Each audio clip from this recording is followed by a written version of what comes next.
Ir aizvadīti ļoti silti un gaiši svētki. Taču mēs, Ogres televīzijas radošā komanda, neesam paspējuši tos nosvinēt visi kopā. Tāpēc šodien mēs cepsim piparkūkas. Savos raidījumos mēs runājam par dažādu cilvēku dažādajām dzīvēm. Bet kas tad esam mēs paši? Šodien mēs jums nedaudz pastāstīsim paši par sevi. Nadīna, viņa ir ļoti... šis būs visgrūtākais. Nadīna pirmo reizi atceros, Nadīna filmēja tad, kad mums bija jātaisa viens pasākums Jāņiem. Jā, toreiz kopā ar Maiju pirmā reize tā bija, kad es viņas redzēju abas divas kopā. Un bija ļoti skaisti, man liekas tā. Ļoti simpātiska meitene. Nākamreiz es viņu filmēju, tad, kad mums bija jātaisa video karavīriem Afganistānā un ģimnāzija. Manuprāt, tā bija ģimnāzija, kas bija izvēlējusies Nadīnu kā to meiteni, kas sveic karavīrus Lāčplēša dienā. Ļoti forši skaisti ierunāja. Ideāli. Patīkami strādāt. Interesanta. Nadīna, man liekas, ir cilvēks, kas dara ļoti daudz. Cilvēks kameleons. Katreiz, kad viņi satiek kaut kur, viņa atkal ir bijusi. Tas ir forši. Tas ir forši, ka cilvēks, kurš ir vēl jauns, kas dara ļoti daudz, jo viņa meklē varbūt tās iespējas, kurās sevi attīstīt, un tas ir ļoti forši. Un tas ir arī ļoti skaisti, ka tas saskan ar raidījumu ideju stāstīt par interesantiem cilvēkiem un interesantām lietām. Kas ir varbūt tās, kas tev iešaujas prātā uzreiz, kad iedomājies par darbu televīzijā vai par savu raidījumu? Tā noteikti būtu intervija ar Patriciju Ludātovu. Jā, mēs pie viņas viesojāmies dienā, kad tika uzņemts viņas pirmais filmas kadrs. Jā, tas sižets ir īpaši tuvs man, un man liekas, ka mums visiem televīzijā, jo tas sižets izraisīja ļoti daudz un garas diskusijas pirms filmēšanas un vēl ilgi pēc. Jā, tas, manuprāt, ir tā visspilgtāk palicis atmiņā. Kāds ir bijis šis gads? Tu vēl mācies skolā, protams. Kāds ir bijis šis gads tavā dzīvē? Šis gads ir bijis ļoti daudz pārmaiņu pilns. Kaut vai tāpēc, ka es pārvācu uz Žogli ar Tegumu un sāku strādāt šeit. Un ir ļoti daudz, kas mainījies un notikušas visādas lietas. Bet viss jau iet laikam uz labu. Tā tas ir. Kādu mūziku tu klausies? Es klausos tādu mūziku, kāds man ir noskaņojums. Jā. Vakar es klausījos Amy Winehousu. Jā. Aizvakar mēs klausījāmies Ziemassvētku dziesmiņas. Es klausos tādu mūziku, jā, kāds man ir noskaņojums. Bet tas parasti man nav repa noskaņojums. Tāds noskaņojums jau parasti nav. Manuprāt, Reinis ir mūsu komandas visnoslēpumainākais biedrs. Reini varbūt šodien nāks kadrā? Tā jau man likās. Nekas, to, kāds Reinis izskatās, atstāsim kā intrigu nākamajam gadam. Kāds ir pirmais tāds vērtējums? Vajadzēs viņiem nopirkt plānotāju. Ar Reini patiesībā es iepazinos caur citu projektu. Tātad, kad es vasarā taisīju labdarības pasākumu, Reini man ieteica kāds mans draugs, un Reinis man filmēja reklāmas rullīti. Tā mēs ar viņu iepazināmies, jo tad man viņš ļoti patika. Jā, viņš ir tāds ļoti foršs, tāds mierīgs salīdzinājumā, man liekas, ar mums visiem pārējiem, bet viņš ir tāds smieklīgs ļoti, un jā, viņš ir foršs, man patīk ar viņu strādāt. Reinim ir tik nenormāli forši humora izjūta, man tik ļoti patīk. Tas ir no dzīves, bija tā, kad televīzijas direktora Dace viņam prasa, kā tu domā piestiprināt šo mikrofonu, un viņš atbild, ar piestiprināšanas metodi. Es joprojām smējos, jo tas ir tik ļoti smieklīgi. Jā, Reinis ir... Jā. Reinis? Jā, piekritīšu. Reinim vajag nopirkt plānotāju. Reinim jāmāc plānot laiks. Tas ir novēlējums. Otrs, par Reinu runājot. Reinis, manuprāt, ir tas cilvēks, kas, ja es esmu tas, kuram ir vienmēr baigi ātri idejas, gribas kaut ko realizēt, un apkārt arī vēl ir meitenes, kas saka, jādara tas, tad Reinis, man liekas, tā, tāpēc, ka viņš ir operators, un viņš tā spēj tā piezemēt un teikt, jā, darīsim tagad šī tā, viņš ir racionāls kaut kādā mērā. Bet es jums varu pačukstēt, Reinis ir ļoti izskatīgs puisis. Un vēl Reinis ir izpalīdzīgs. Reini, padošu lūdzu man jaku, man kļuva ļoti vēsi. Paldies! Reini, kas tev vislabāk patīk mūsu sižetos? Man liekas, ka tie ir tie ātrie jautājumi. Varbūt tu gribi, lai arī es tev pāris uzdod? Jā, es ļoti gribu. Labi. Kas tev labāk garšo, zemenes vai ķirši? Ķirši 10 no rīta vai 10 vakarā? vakarā. Dzeltens vai zaļš? Dzeltens. Lietains laiks vai augsts laiks? Augsts. Un piparkūks vai mandarīni? Piparkūks.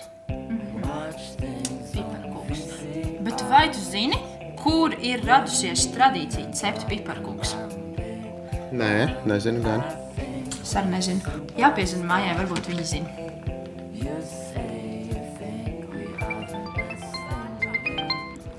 Jā, lūdzu. Čau, Maija. Klau, tu zini, kur ir radusies tradīcija cept piparkūks? Oi, es nezinu. Bet zini, ko es tagad atrodos centrā, un es varētu aiziet kādiem cilvēkiem uzjautāt. Labi. Labi, tad mēs tevi gaidām. Čau. Atā.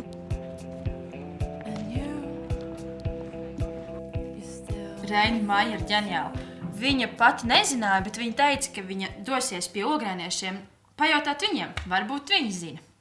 Vai jūs zinat, no kurienes radusies tradīcija, ka Ziemassvētkos ir jācep piparkūkas? Nav ne jausmas. Wow, nē, es nezinu. Pilnībā nav ne jausmas. Tādēļ, lai cilvēki var būt laimīgi, lai būtu ko ēst viņiem. To es diemžēl nemācēšu atbildēt, bet tas noteikti nāk no Somijas, no apzemes, kur arī Santa Klaus dzīvo. Piparkūkas Ziemassvētkos. Nezinu, bārdainēm garšo laikam. Nav ne jausmas. Katram savā ģimenē radusies individuālā tradīcija droši vien. Kopējā nezinu. Tās jau ir ļoti sena tradīcija. Ļoti, ļoti sena veca tradīcija no mūsu vecmāmiņām un māmiņām. To, ko es arī bērnībā vienmēr izbaudīju. Pēc kara mums nebija gandrīz tā, ka nekā, bet Ziemassvētku galds vienmēr bija skaisti saklāts. Nevarēšu atbildēt. Nekas es arī cenšos noskaidrot, bet kāda ir tā jūsu mājās tradīcija saistībā ar piparkūkām, kā jūs cepjat varbūt? Ir tā, ka es pats piedalos vairāk mīklas mīcīšanā, un tad cepšanā piedalās, teiksim, tur sieviešu kārtas pārstāvi. Ja, un tad kopā Ziemassvētku vakarā līdz jauniem gadam ēdam. Man ģimenē cepjam, bet nekas īpaši tāds. Nē, man tas pats. Varbūt kaut kāds tur paši savas figūras izveido.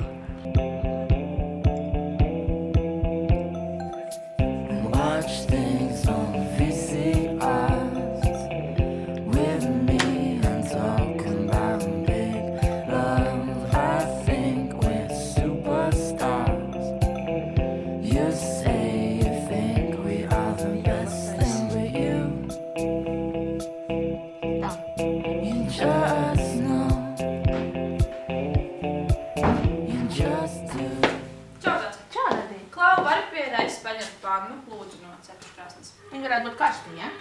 Jā, cīniņš.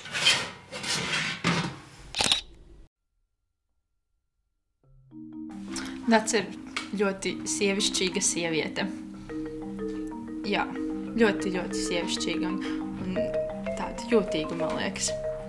Jo to es sapratu tad, kad mēs filmējām sižetu ar Patrici Dātovu. Jā. Dace, televīzijas direktore. Kā tu viņu raksturot pāris vārdos? Tā arī ir direktore. Ar Daci es jau kopā strādāju 3 vairāk gadus. Tas ir diezgan ilgs laiks. Jā, Daci ir riktīgi forša, tāpēc, kad viņa ir ļoti stingra, tomēr tas netraucē viņai būt arī, manuprāt, ļoti labam draugam. Un man viņa, es nezinu, es viņu jau esmu sākusi uztvert kaut ko pa vidu starp draudzeni un tādu vecāko māsu, jo viņai vienmēr viņa zina, kā darīt labāk, pareizāk. Ne jau tikai tāpēc, ka viņa ir priekšniece, viņa tikai grib, lai viņas visiem ir labāk. Kas ir tas bijis, kas tevi ir noturējis šos gadus? Televīzijā man liekas, ka ir tā, ka ikdienā no rīta pieceļoties, tu nezini, ar ko tev beigsies tava darba diena. Arī sestdienas un svētdienas. Man liekas tas, ka tas nav darbs, kas ir saistīts ar rutīnu. Man liekas, ka ir daudz bijis cilvēku, kas neticēja tā ideja pašā sākumā, kad es to sāku darīt. Un teica, ka ļoti daudz bija cilvēks, teica, ka man tas neizdosies, bet tas ir izdevies. Un man liekas, ka ir vēl ļoti daudz idejas, ko es gribu realizēt. Jā, tas ir laikam augstākais punkts, ka es vienkārši pat neesmu paidosies. Jebkurš cilvēks, kas pasaka labu lietu, vai jebkurš cilvēks, kas pasaka kaut ko labu, ko mēs darām, tas ir ļoti motivējoši, jo man liekas, ka mēs esam ikdienā pieraduši teikt tikai negatīvo, un tad kāds pasaka kaut ko foršu un labu, tad ir ļoti patīkami. Kaut varbūt tas ir cilvēks, kas ir 1 no 10, 9 pateiks, ka viņi vienmēr atradīs utis, bet 10. būs tas, kas atradīs kaut ko foršu. Kādas ir tavas aizraušanās? Neskatoties arī to, ka televīzijā darbs aizņem ļoti lielu daļu no tava brīvā laika. Mana aizraušanās, kas man pašai atliek, varbūt ošķirīgi, bet jā, man patīk dziedāt. Kas ir tava mīļākā grāmata? Vienīs pūks. Kādu mūziku tu klausies? Ļoti dažādi. Kādreiz varbūt es klausījos vairāk konkretizētāk, bet šobrīd es, piemēram, klausos ļoti daudz Ziemassvētku dziesmas, tāpēc, lai varētu bez sniega radīt noskaņu, ka ir Ziemassvētki. Kad es, piemēram, rakstu vai taisu kaut ko, es klausos fonu mūziku ļoti mierīgu. No rīta man gribas varbūt paklausīties kaut ko jautrāk. Tas ir atkarīgs no vietas, no laika, no manas noskaņiem. Skatos tā ļoti sekmīgi sokāts piparkūks. Kā vienmēr. Čau, Reinis, starp citu. Čau. Kur pārējie? Tā, Zanda ir savā kickboks treniņā, kā jau liela sportiste, un Maija pie ogrēniešiem cenšas noskaidrot, kur un kā radušās piparkūku cepšanas tradīcijas. Oho, starp citu, pirms braukšanas pie tevis ciemos, es arī nedaudz ielūkojos internetā, pameklēju informāciju par piparkūku cepšanu un savā brīnumtelefonā to saglabāju. Var padalīties? Brīnišķīgi. Vai es to zināt? Vienmēr esmu gribējis to zināt. Tā, atradu. Tā, Radīna un Reina, klausieties. Izrādās, senlatviešiem piparkūkas cepšanas tradīcijas ir bijušas svešas. Līdz tās ir ieviesuši vācieši. Eiropā piparkūkas cep jau gadsimtiem ilgi, un Rietumē Eiropā tās ir ienākušas ap 11. gadsimtu. Tā kā neesam pirmie mēs piparkūku cepšanas tradīciju jomā. Jā, kā gan tu to varēja nezināt, tu taču strādā ziņās. Par tradīcijām esmu laikam izstāstījusi. Zinu, ka tā nāks no Vācijas, gaidīsim Maiju ar Zandu, bet varbūt tikmēr var palīdzēt tev. Jā, tu varētu palīdzēt celt piparkūkus uz pārnes. Ļoti jauki. Klaudāci, es dzirdēju, ka jūs pagājušajā nedēļā esat bijuši ļoti foršā pasākumā. Varbūt pastāstīsi? Jā, mēs ar Zandu bijām pasākumā no nosaukuma Baltā laipa, kur satikām ļoti daudz interesantu cilvēku.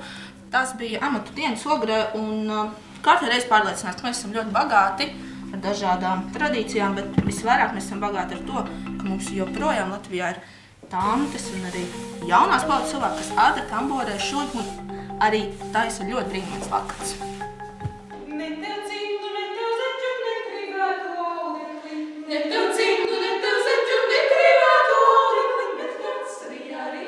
Gada tumšākajā mēnesī gaismu Ogrē ienes amatnieki no visas Latvijas. Jau 2. gadu kultūras centrs kļūst par satikšanās vietu tautas arodameistariem, audējiem, rokdarbniekiem un keramiķiem. Katrā ziņā, ko nevar nopirkt veikalos, jo visiem jau droši vien sen ir apnikuši tie. Negribas jau tautības nosaukt, zināmās valsts ražojumi, protams. Un tā kā, priecē tas, ka cilvēki nav aizmirsuši. Turpina nodarboties un arī to sev kaut ko arī nopelna. Patīkams, lai tāda būtu biežāk.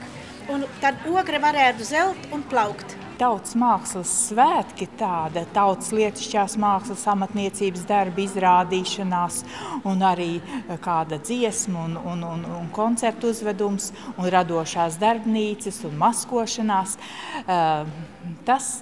Tas pieder ziemas laikam, tas pieder pārējais laikam no tumšā rudens uz balto ziemu, tāpēc mēs arī tā kā sakam, ka mēs metam laipu no rudens uz balto ziemu. Iespēja parādīt savu amatu, to, ko mēs darām, varbūt tās ikdienā nemanāmi izrādīties, iespēja to iegādāties, prezentēt un būtībā popularizēt sevi, savu darinājumu.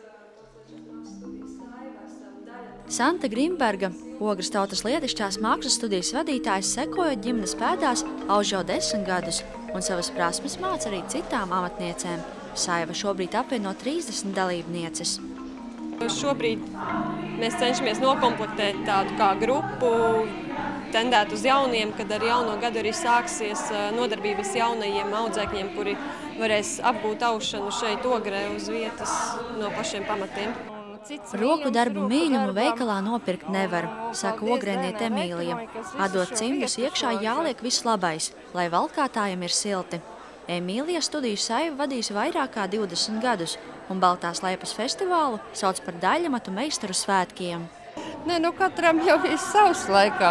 Ja viņš ir dansotājs, tad viņš danso, ja viņš ir dziedātājs, tad dzied. Un ja man tie diegi pie sirds, es jau smējos vienmēr, iedodiet man diegu galumu, jo vairāk neko nevajag. Krūzes, podi, bļodas, interjera elementi atrodami keramiķa Kārļa Knopkina stendā. Māls iepazīts jau agrā bērnībā. Materiāla un formu dažādība meistaru uzmanību noturējusi gadu desmitiem.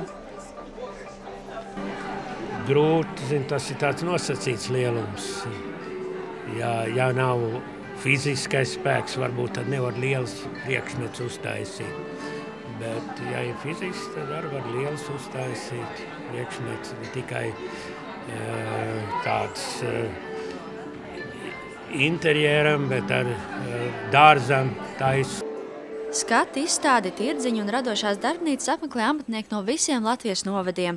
Malpilietes atvedušas savu lepnumu, austos lakatus, kas ejot līdzi laikam darināti, izmantojot ekoloģiskas metodes. Grūti panākt, lai visu kopu toņu saskaņa ir. Kad tu dabīgos, tu vienkārši sakrāso, un tad problēmas ir kompozīcijā, lai viņas ielikt, bet viņi visi būs tādi tuvi, mīlīgi. Varēs vienmēr visus toņus izmantot, ko tu sakrāsosi.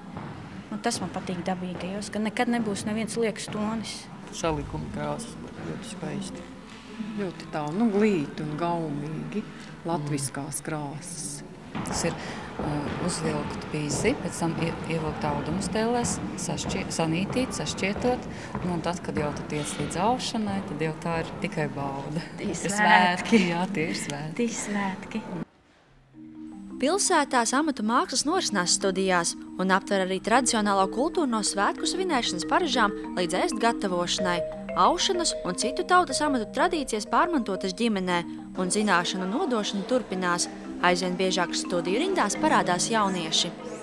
Jaunieši apgūst jaunas tehnoloģijas, jaunas, interesantus priekšmetus, darina, izvēlas mūsdienīgas materiālus. Un tā kā tas ir tāds radošs darbs un patiesībā tas virzās uz radošām industrijām, par ko mums būtu daudz jādomā un jātīst šīs lietas. Es arī centīšos viņas vēl vairāk atdzīvināt un popularizēt un turpināt, lai viņas tomēr vēl ir. Jāatrod, kā latviešu meistaru darbi var kļūt par radošās industrijas sastāvdaļu, kā modē un ikdienā ievietot senos folkloras elementus. Daudz lietišķās mākslas studiju amatnieki piedalās startautiskās izstādēs, tomēr nepieciešams iekarot arī gada tirgus. Es cenšos vispār uz šiem pasākumiem pārsvarā vilkt ārā no Latvijas studijas.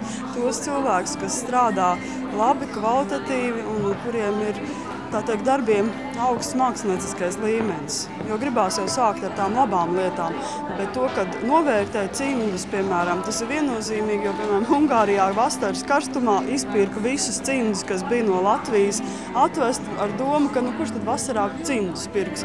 Bet tie mūsu raksti, krāsas uzrunāja arī pelēkie toņi, tā kā vairs nebija galīgi ko pirkt, tad ņēma arī pelēkos un brūnos cimdus. Bet acīm redzot, cilvēki spēj novērtēt šīs lietas, viņas ir viņiem vajadzīgas. Es esmu par to, lai latviešu tautas māksla tikai ietu tautās, jo šovasar pie maniem bija vācu ģimene, un viņi arī ļoti priecājās, kad latviešiem ir vienreizēji rokdarbi, kādi nav absolūti nekur.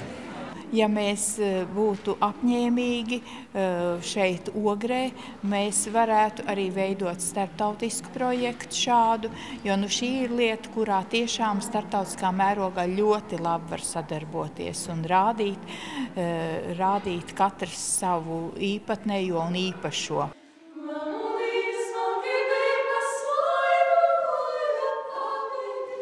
Slinkuma pārvarēšana, ideju aizgūšana no prasmīgiem meistariem, tradīciju turpināšana. Tas viss Baltajā laipā, tautas mākslas un amatu dienās Ogrē. Dācis Tribotska, Zanda Treško, Ogres televīzija.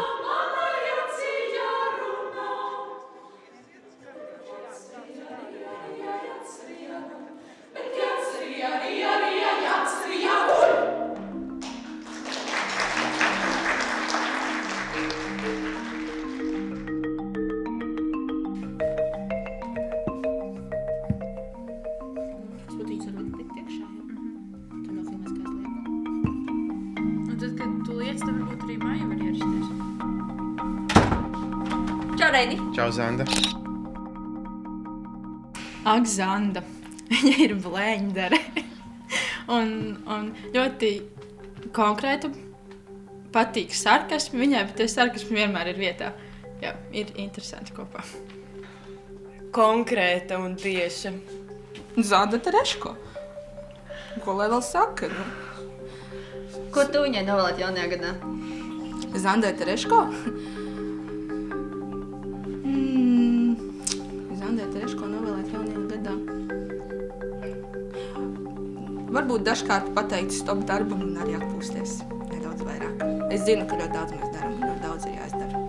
Un es novēlēju viņai būt vairāk brīvdienas. Jā, bet es noteikti parūpēšos par to. Zanda Tereško, kā tu jūties situācijās, kad tev rokās nav kamera?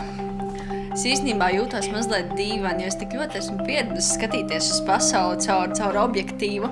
Tas sniedz tādu lielu drošības sajūtu, kā man neviens neredzētu, un es varu darīt visu, ko es vēlos. Ja, piemēram, tu nonāktu kara situācijā un būtu bīstam tur atrasties, tu muktu prom vai filmētu? Es domāju, ka es noteikti filmētu, tur nav pat citu variantu, es noteikti filmētu. Man pat ir bijis sapnis, kad es varētu būt kāds kara korespondents. Es domāju, tas varētu būt ļoti, ļoti vērtīga pieredze. Plus es vēl esmu pietiekami jauna, lai varētu pieļaut dažādas kļūdas un beig nepārdzīvot par tām. Vai cilvēki izmainās kameras priekšā? Cilvēki ļoti, ļoti izmainās. Viņi daži uz labo pusi, jo viņi tā kļūst strukturētāki, viņi zina sistemātiski, ko viņi grib pateikt, to pasaka, bet ir cilvēki, kas tik ļoti izplūst, viņiem tik ļoti patīk tā kamera, viņiem patīk paspīdēt un tā. Tālāk. Kur tu ņem visas savas gudrības, ko tu bieži vien citiem pasaki? Kā piemēram, Latvijā nav bezdarba, bet viss ir izdarīts. Tas ir dabas dots talants. Es nezinu, no kurienes man nāk šīs domas, bet tas ir ļoti interesants. Kur tavu kamera? Ir svētki, liecies mierā. Čau, Zanda Tereško. Čau, Zanda. Sveikas, dāmas, ko es daru? Cepa, piparkūkas. Nāks pamīcīt mīku. Tas nu gan ir jauki, bet es to nekad neesmu darījusi. Katram pienāk pirmā reize. Nu labi, es varu mēģināt. Mēs sapīdamies. Jā. Tā, es tik mariešu paņemt olu. Kā tev gāja treniņā? Sports man iedvesmo. Tā arī gāja. Ko jūs pat Aleks darījāt? Mēs šodien runājām par to, kas mums vislabāk ir paticis šajā gadā. Kā ir ar tevi? Kas tev patīk vislabāk? Manuprāt, šis gads ir bijis ļoti bagāts ar dažādiem sportiskiem notikumiem. Un man ļoti liels prieks ir par, varbūt zinu tādu soļotāju, Agnes Pastari, kas nākamgad dosies uz Olimpiskajām spēlēm Londonā. Un mēs arī nesen ar Daci kopā bijām sporta laureātā, kur arī paldies šiem sportistiem teica Pūkšņu pašvaldību.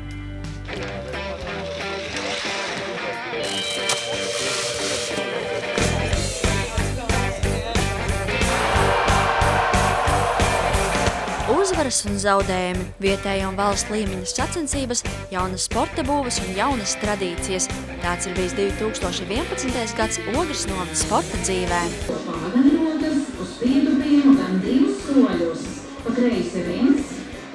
Mums ir visi apstākļi radīti, lai jaunā paudze mums augtu vesela, dzīvespriecīga un darbot spējīga. Augustā svinam svētkus Ogrei, meklējam pilsētas tēlu un liekam pamatus jaunām tradīcijām. Līkā tilta regatē piedalījās 13 komandas, kas godam cīnījās par savu uzņēmumu un iestāžu godu. Pirmā vieta – Ikšķels laivu nomas airētājiem. Stratēģija izdevās? Jā, pietrūks sārvēšu, ko mēs gaidījām. Oi, tas jau uzreiz tā. Bet bija labi, vai ne? Bija ļoti labi.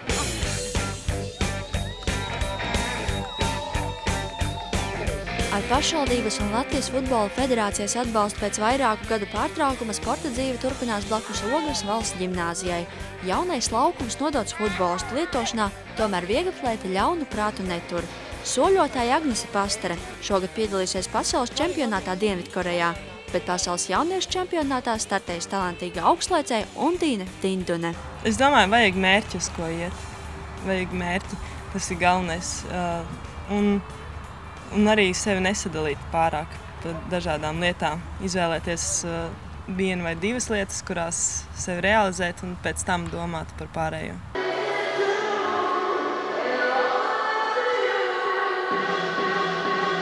Ogra un frīzbijs. Iespējams, tuvākajos gados starp šiem jēdzieniem varēs likt vienādības zīmi. Šogad notikusi frīzbija mācību grāmatas atvēršana, startautiskās sacensības Rīgas rudens un mūsu meitenes veidojušas Latvijas izlasi Eiropas čempionātam frīzbijā. Mēs kā organizatori varbūt šoreiz esam ļoti priecīgi par latviešu komandu panākumiem, jo patiešām, ja kādreiz mums Krievu komandas veda projām visu goda pedestālu, tad tagad augšgalā, izņemot šoreiz vīriešu grupu, bet tā ļoti daudz latviešu komandas, tas tāds progress.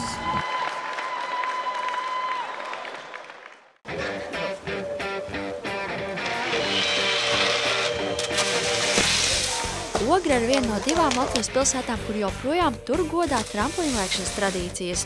Augustā notikušas sacensības ar jauno Igaunijas un Latvijas sportistu dalību. Tas ir entuziasta Modra Krūzes paveiktais, kurš pie savas mājas uzcēlis tramplīnus un trenē topošos sportistus. Mēs daudz braucam uz Igauniju, arī bijuši esam Somijā, piedalījušies sacensībās. Šarlotei, kurai tagad ir 7 gadi, viņa piedalījās jau no tāda 15 jaudas, 15 metrīgi tramplīni, un arī labiem panākumiem.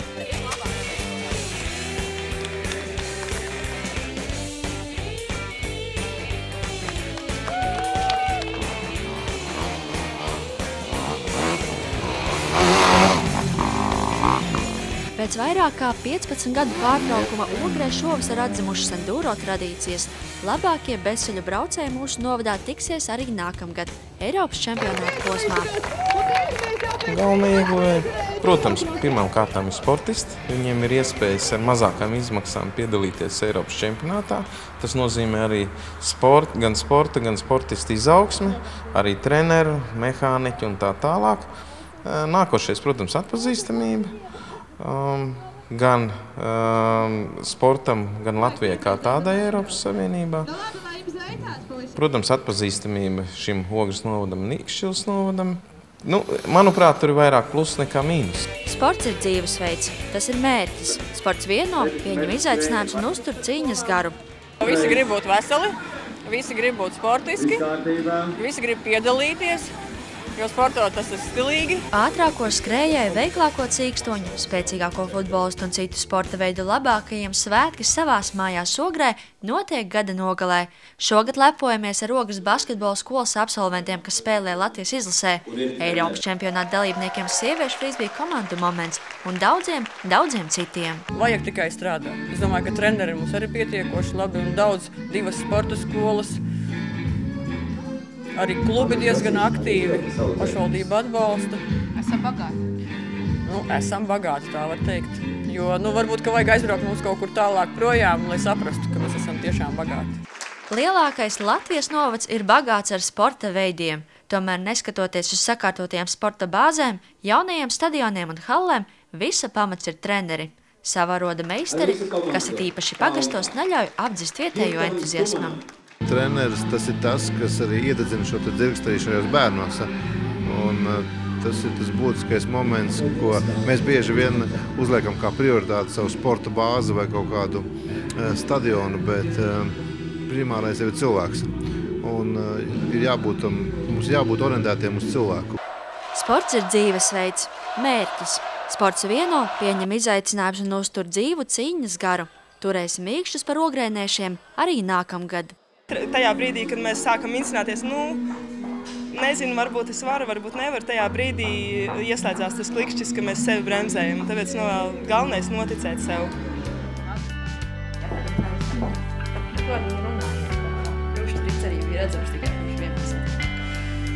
Klau, kur ir Maija? Tu taču zini, Māja mums ir liela mūziķa. Viņai patīk mūzika un mūziķi. Un šodien viņa arī ir ciemos pie Ginta Cālīša, mums visiem labi zināmā mūziķa no Ogres.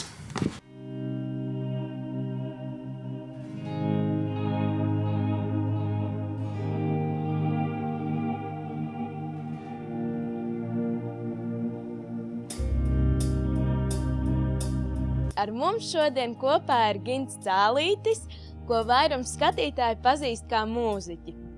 Sveiks! Čau! Vai tu vari pastāstīt par savu karjeras aizsākumu tieši mūzikā? Tas bija baigi sen, es biju maziņš, mani aizsūtīja uz muzikas skolu, kur man gan īstenībā nepatika riktīgi mācīties. Es labāk spēlēju bumbu tajā laikā. Aizsūtīju uz muzikas skolu, tur man palika viens gadiņš, ko pabeigt. Es, protams, nepabeidzu, aizgāju ar puišiem spēlēt bumbu. Man vecāki jau arī fāterītes spēlēja lingā, tas jau ir cik gadu 20 jau pāri tūlīt. Un tad es kaut kā sāku spēlēt ģitāru, kaut kā izdomāju, ka man baigi iepatikās šitā lieta, un kaut kā sāku spēlēt. Un pirmā grupa, kurā es spēlēju, tā bija Ogres bērns, mēs tur uztaisījām tādu Ogres grupu, ansambli no puišiem no klases. Un, kaut kā sākām tā ņemties. Man tādu sapņu bija ļoti daudz. Pirmais mans sapnis jau bija nokļūt ar tēvu uz lielās skatuves uz estrādes spēlēt divatā grupā Linga, kas man piepildījās kaut kādu visādu mērķu sakritības vai kaut kādu lietu pēc. Un otrs mērķis man bija izveidot savu grupu labu, kas man liekas, ka šobrīd arī ir piepildījies un mums viss notiek. Es domāju, ka sasniegumu man vēl ir priekšā. Atceroties to tādu pubertātes vecumu, vai nebija grūti izvēlēties dažreiz to skolu vai mūziku vairāk? Bija grūti. Man patika ļoti spēlēt klavierus. Es atceros, kā tagad, kad es tāds nešpats puika biju vispār bērnībā. Un es bastoju stundas, lai nokļūtu pie vecmāmiņas paspēlēt klavierus. Grūti pateikt, kuram tas mērķis ir pareizs vai kuram nepareizs. Vienkārši jātiecās pēc tā, ko tu tiešām vēlies no sirds darīt. Ja tā ir augstskola, kurā tu gribi studēt kaut kādu konkrētu lietu, tu ej un to dari. Es skatos, ka Ogrē ļoti daudz jauniešu ņemās. Piemēram, ir tas zaļais knābis, kurā es arī tur esmu spēlējis. Tāpēc, ka patīk vienkārši spēlēt, nevis tāpēc, ka obligāti jāpiedalās uz kaut kur, bet vienkārši patīk spēlēt. Tad es esmu novērojis, ka tur tiešām ļoti daudz jauniešu ņemās un mēģina kaut kādas grupas taisīt. Tā kā Ogrē arī ļoti daudz. Tad, kad es sāku, tad īstenībā bija diezgan maz, man liekas, to grupu Ogrē. Bieži izvēršas jautājums par tādu kā naudu. Vai tiešām mūziķis var izdzīvot ar savu algu? Es nezinu, ja tu tam tici, tad tu noteikti vari izdzīvot. Ja tu tici, ka to mūzika aizies, ja tu to dari no sirds, un klausītājs viņš jau tomēr vērtē to. Vai tu tiešām to dari, lai ķipa nopelnītu, vai tu tomēr to dari no sirds. Es uzticos labāk citiem cilvēkiem, kam tas sanāk dod labāk. Un kāda stila mūzika tev liekas? Tāda vairāk pie sirds? Man pat nav tā, ka man konkrēti kāds gabals patikt, vai kāda grupa, vai kāds stils. Man viss stils patīk. Pašā vidū mana sirds, debesis trīs, zvaigznes smirds, pašā vidū mana sirds. Kā top tavas dziesmas? Viņas parasti top kaut kā jocīgi. Man tas laiks, kad man top dziesma, ir tāds dīvains, tāds 3-4 naktī vai no rīta. Parasti pēc kāda tusiņa pāraudies mājās, vai kādas emocijas tev bijušas ir pa dienu, sakrājušās līdz vēlamai naktī. Viņš palīdz, jā. Tēvs man raksta tekstus, kuri man ļoti palīdz tā kā manai mūzikai tapt līdz galam. Arī tu tā vari, arī tu to spēj, ja tikai ļoti vēl. Arī tu tā vari, arī tu to spēj. Vajag tikai visu vēlēties un var darīt visu kaut kādas labas lietas.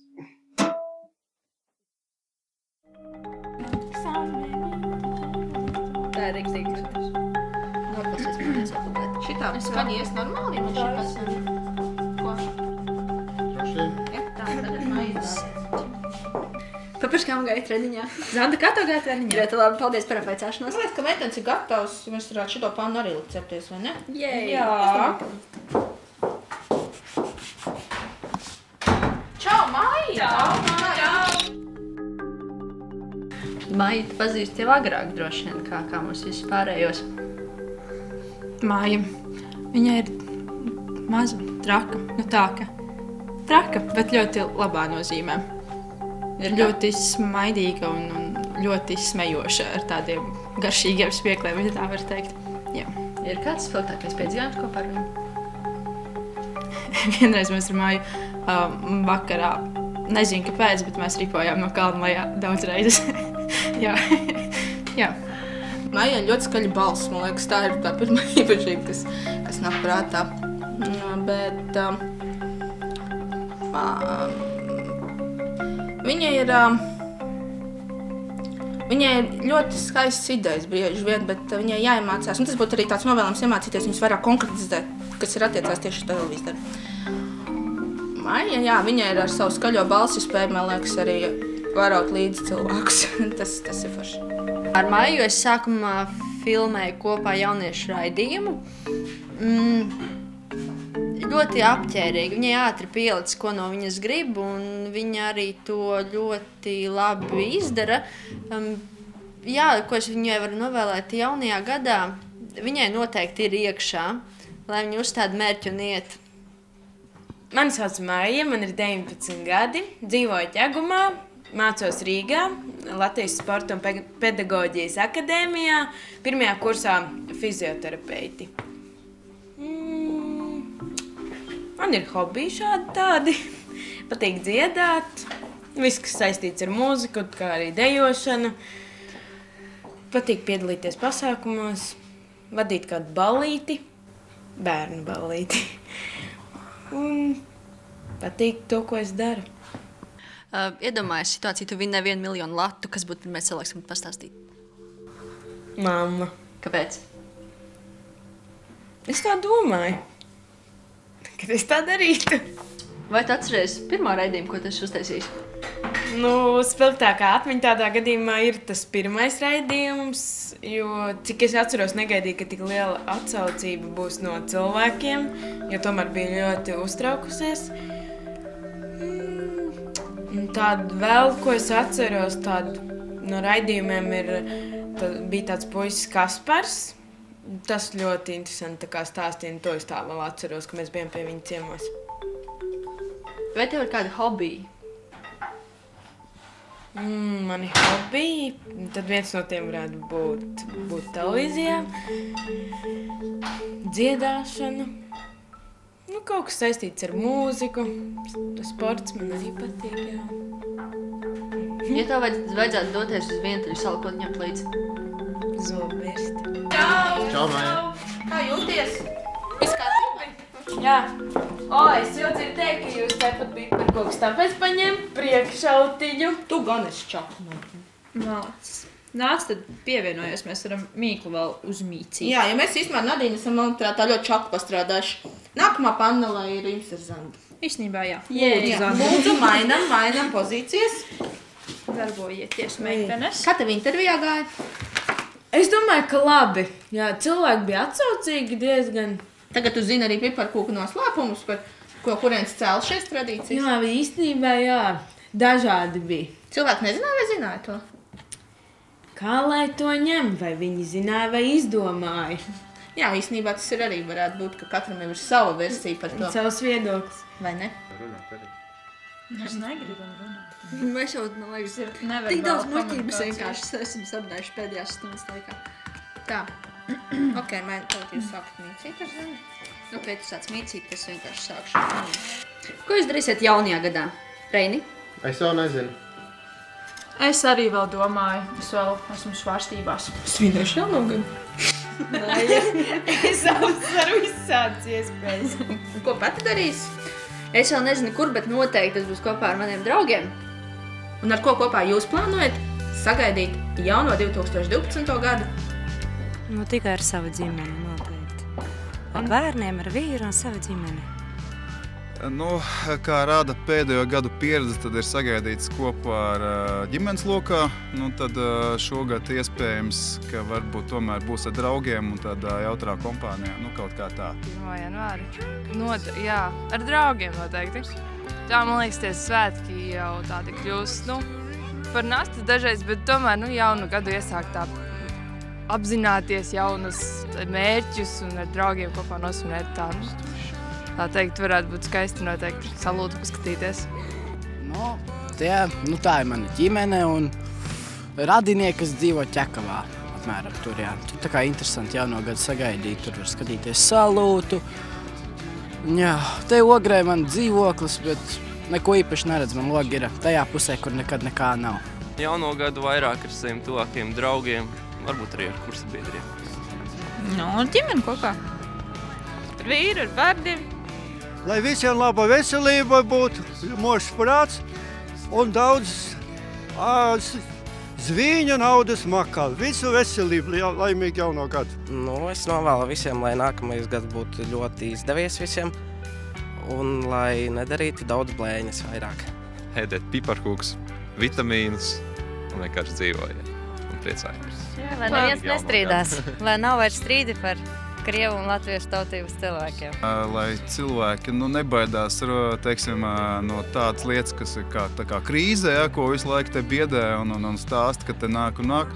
Vienkārši jābūt aktīviem un jādarbojās, un tāpēc visiem novēlu, kad lai negaida, kā saka, vēju pie jūras, bet lai darbojās, lai ir enerģiska veselība un lai funkcijas strādā.